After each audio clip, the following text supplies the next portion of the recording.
हरिराम एक medical store का मालिक था। सारी दवाइयों की उसे अच्छी जानकारी थी। 10 साल का अनुभव होने के कारण उसे अच्छी तरह पता था कि कौन सी दवाई कहाँ रखी है। वह इस व्यवसाय को बड़ी सावधानी और बहुत ही निष्ठा से करता था। दिन भर उसकी दुकान में भीड़ लगी रहती थी। वह ग्राहकों को वांछित दवाइयों को सावधानी और समझदारी से देता था, परंतु उसे भगवान पर कोई भरोसा नहीं था। वह एक नास्तिक था। उसका मानना था कि प्राणी मात्र की सेवा करना ही सबसे बड़ी पूजा है, और वह जरूरतमंद लोगों को दवा निःशुल्क भी दे दिया करता था। और समय मिलने पर वो मनोरंजन हेतु अपने दोस्तों के संग दुकान में लूडो खेलता था। एक दिन अचानक बारिश होने लगी। बारिश की वजह से दुकान में कोई नहीं था। बस फिर क्या था, दोस्तों को बुला लिया और सब दोस्त मिलकर लूडो खेलने लगे। तभी एक छोटा लड़का उसकी दुकान में दवाई लेने पर्चा लेकर आया। उसका पूरा शरीर भीगा था। हरिराम लूडो खेलने में इतना मशगूल था कि बारिश में आए हुए उस लड़के पर उसकी नज़र नहीं पड़ी। ठंड से ठिठुरते हुए उस बच्चे ने दवाई का पर्चा बढ़ाते हुए कहा, साहब जी, मुझे ये दवाइयाँ चाहिए।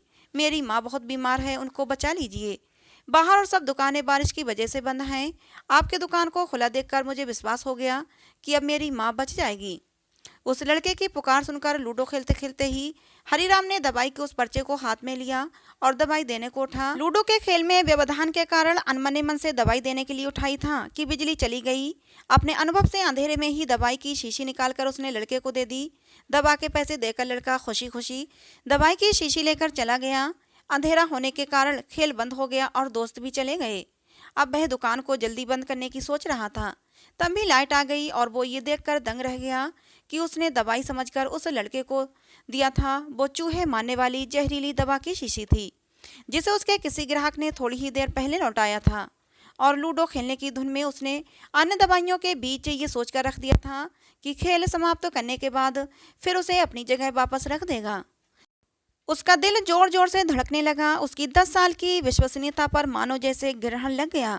उस लड़के के बारे में वो सोचकर तड़पने लगा। यदि यह दवाई उसने अपनी बीमार माँ को पिला दी तो वह अवश्य मर जाएगी। लड़का भी छोटा होने के कारण उस दवाई को तो पढ़ना भी नहीं जानता होगा। एक पल को वो अपने लूडो खेलने के शौक को कोसने लगा और दुकान में खेलने के अपने शौक को छोड़ने का निश्चय कर लिया। पर यह बात तो बाद के बाद में देखी जाएगी। अब उस गलत दी गई दवा का क्या किया जाए। उस लड़के का पता ठिकाना भी तो वो नहीं जानता था। कैसे उस बीमार माँ को बचाया जाए। सच कितना विश्वास था उस लड़के की आंखों में। हरिराम को कुछ सूझ नहीं रहा था। घर जाने की उसकी इच्छा अब ठंडी पड़ गई थी।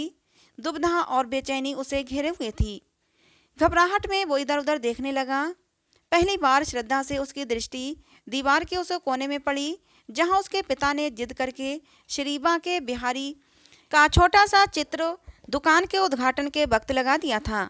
पिता से हुई बहस में एक दिन उन्होंने हरिराम से श्री बांके बिहारी को कम से कम एक शक्ति के रूप में मानने और पूजने की मिन्नत की थी।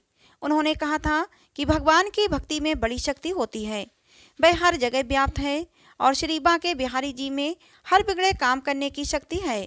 हरिराम को ये सारी बातें बाद में याद आने लगीं। उसने कई बार अपने पिता को भगवान की तस्वीर के सामने हाथ जोड़कर आंखें बंद करके कुछ बोलते हुए देखा था। उसने भी आज पहली बार दुकान के कोने में रखी उस धूल भरी श्री बांके बिहारी जी श्री कृष्ण जी की तस्वीर को देखा और आंखें बंद कर दोनों हाथों को जोड़कर वहीं खड़ा हो गया। थोड़ी देर बाद वह छोटा लड़का फिर दुकान में आया। हरिराम बहुत अधीर हो उठा। क्या बच्चे ने माँ को दवा समझ के जहर पिला दिया? इसकी माँ मर तो नहीं गई? हरिराम का रोम रोम कांप उठा। पसीना पोंछते हुए उसने संयत होकर पूछा, क्या बात है बेटा, तुम्हें क्या चाहिए?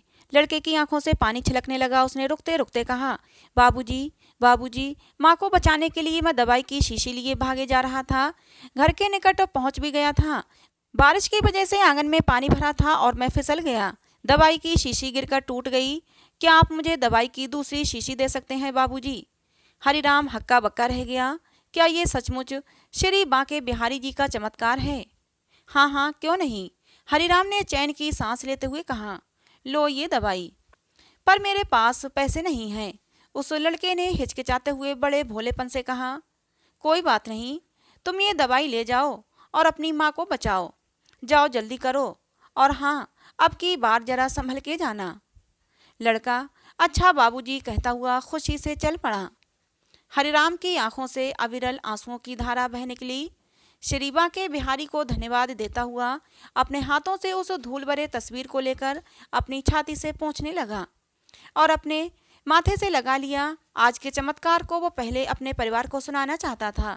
जल्दी से दुकान बंद करके वह घर को रवाना हुआ। उसकी नास्तिकता की घोर अंधेरी रात भी अब बीत गई थी और अगले दिन की नई सुबह एक नए हरिराम की प्रतीक्षा कर रही थी। दोस्तों, आपको कहानी कैसी लगी कमेंट करके ज़रूर बताइएगा। कहानी पसंद आई हो तो वीडियो को लाइक करें, शेयर करें और चैनल को सब्सक्राइब करें। वीडियो को पूरा देखने के लिए आप लोगों का धन्यवाद।